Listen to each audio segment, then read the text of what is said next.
नमस्कार दोस्तों, पहलगाम की बैसारन वैली, जिसे भारत का मिनी स्विट्जरलैंड कहा जाता है, इस टूरिस्ट स्पॉट पर एक खौफनाक आतंकी हमला हुआ जिसे देखकर पूरे देश की रूह कांप गई है।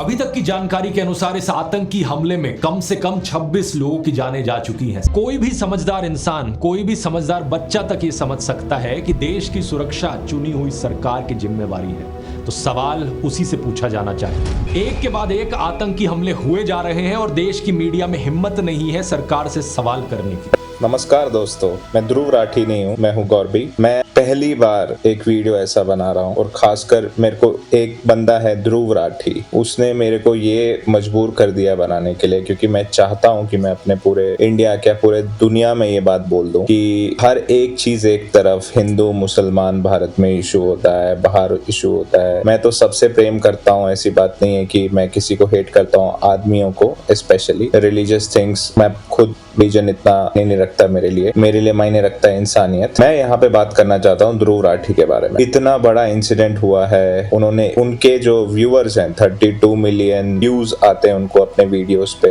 तो उनका एक रिस्पॉन्सिबिलिटी है। जो हुआ, उन्होंने 20 मिनट का वीडियो बनाया है, उसमें सिर्फ 3 मिनट आया उन्होंने कि क्या हुआ है पहलगाम। अच्छे से इंफॉर्मेशन दी है, नो डाउट। 20 मिनट के वीडियो में सिर्फ 3 मिनट में आपको बताया क्या हुआ। बाकी के ये 17 मिनट क्या किया उन्होंने सिर्फ और सिर्फ भारत की गवर्नमेंट और स्पेशली मोदी उन पे इल्जाम लगाया है इनडायरेक्टली कि उनकी नाकामयाबी की वजह से ये अटैक हुआ है। उन्होंने ये निंदा नहीं की है कि ये टेररिस्ट जो है उन्होंने गलत किया। जो पाकिस्तान है उनका लिंक है इसके साथ, वो भी गलत है। ये भी एक्सपोज नहीं किया कि पाकिस्तान का लिंक कैसे है टेररिस्ट के साथ। तो थोड़ा बहुत बताया उन पहले 3 मिनट में, बट बाकी के 17 मिनट पूरा कैसे मोदी जी गलत है, कैसे पहले भी हो गया है पहलगाम में ये ड्यू टू इंटेलिजेंस फेलियर। ये कोई इंटेलिजेंस फेलियर नहीं था, इंटेलिजेंस इनपुट्स होने के बावजूद अटैक हो गया। इससे दोस्तों पुलवामा हमले की याद आती है। सोचकर देखो दोस्तों, इतने डिटेल्ड इंटेलिजेंस इनपुट्स होने के बावजूद भी पुलवामा हमला हो गया, कैसे हुआ?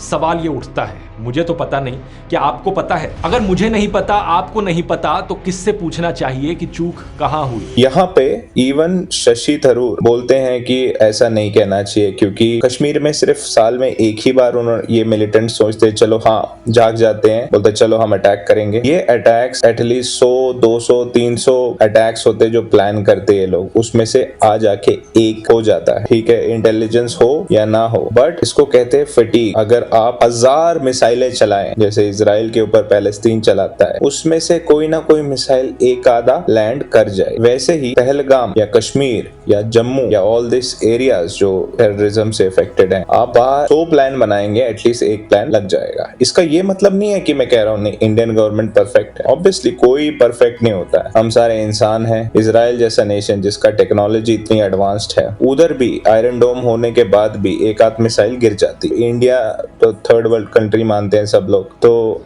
आप अगर पहली बात है आप ऐसे मिस इन्फॉर्मेशन अपने ही Bharat, specially when it is an act of war. Terrorism religion चलो मान लिया नहीं है, बट टेररिज्म इज ए दूसरे स्टेट ऑफ एक्टर जो आपके भारत इंडिया में आके they are terrorizing you, they are killing people. It's a matter of national consequence. अपने आपस में लड़ाई नहीं कर रहे हो हिंदू मुस्लिम, ये फलाना ढिमकाना पॉलिटिक्स ये वो नहीं। जब बाहर से कोई तुम्हारे नेशन को अटैक करता है, वो टाइम आता है कि जब हम सारे भारतीय को, चाहे कोई भी रिलीजन हो, कास्ट हो, क्रीड हो, कुछ हो, ये हमारे कॉन्स्टिट्यूशन में लिखा है कि हम सारे भारतीय हैं and we will protect our sovereignty of our nation no matter what. हमारी रिस्पॉन्सिबिलिटी है हमारे देश के साथ। उस टाइम हमें एकजुट होके रहना है, खासकर ऐसी चीजें जब हो।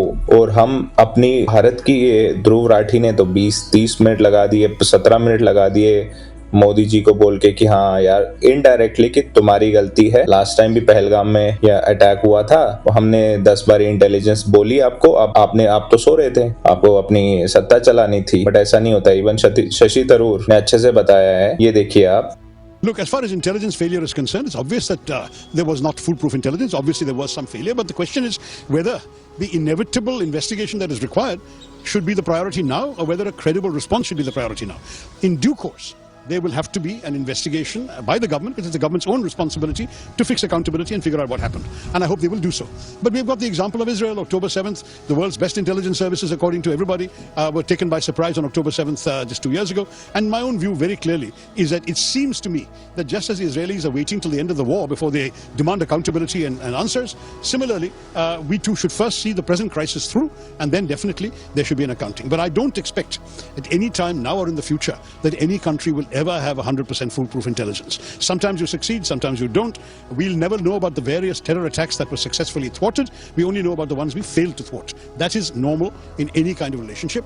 I do agree that they were failures, but I do not agree right now that that should be the main focus. Main focus should be the outrageous crimes committed against innocent Indian tourists, the damage that is sought to be wrought to the economy of Kashmir in order to increase discontent in Kashmir, the damage being done to communal relations even within India by their kind of inflammatory communal rhetoric. When the general in charge of the Pakistan army says Hindus and Muslims can never live together, what is the message he wants to send? This is disgraceful, contemptible language, and we must stand up firmly and unitedly against it. To my mind, all of India is united in wanting to give a fitting response to the Pakistan. देखिए शशि थरूर कितने अच्छे से समझा चुके हैं कि क्या होता है एक इंटेलिजेंस फेलियर और क्यों होता है, बट यहाँ सीधे सीधे पता लगता है Dhruv Rathee is against the government, जो करंट गवर्नमेंट है। चलो ठीक है, डेमोक्रेसी है यार, अब कर लो, बट थोड़ी तो शर्म करो यार। ये जब नेशनल, बाकी सब मैं मानता हूँ अपना अपना एजेंडा है, अपने अपने पैसे देते हैं तुम्हें, कोई political you are polarize, vote करो यार, इसलिए तो हम डेमोक्रेसी एंजॉय कर पाएंगे। बट प्लीज ये national security, terrorism is a national security की जब भी अपने देश के ऊपर बात आती है, and at that time I think it's important you support your nation, ठीक है। And I hope all these terrorist should be given justice.